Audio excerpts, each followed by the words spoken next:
আমি আজকে এই কুমড়োটার ভেতরে টাকাগুলো লুকিয়ে রাখি। এখানে টাকাগুলো লুকিয়ে রাখলে কেউ দেখতে পাবে না। আর এরপর এখানে আমি এই কুমড়োর কাটা অংশটা লাগিয়ে দেব। এই তো, এই বন্ধু দেখিস আমার কুমড়োটা, আমি একটু বাথরুম গেলাম। আরে বাস, আমাকে তো এই কুমড়োটা নিতেই হয়। এই ছেলে, তুমি এখানে কি করতে এসছো?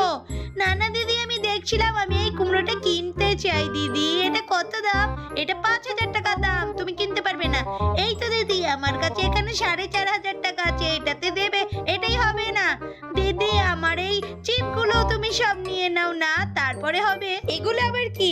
এগুলো বিদেশি চিপ, খেয়ে দেখো, খুব মজা। ঠিক আছে, যাও, এবার তুমি কুমড়োটা নিয়ে যেতে পারো। আমি তাড়াতাড়ি এখান থেকে পালাই। এই বান্ধবী, চল চল, এখান থেকে চলে চল, তাড়াতাড়ি এখান থেকে পালাতে হবে। ওই বোকা বেনে গেছে লোক। তাড়াতাড়ি আমি কুমড়োটা খুলে দেখি, আমি অনেক বড় লোক হয়ে যাব।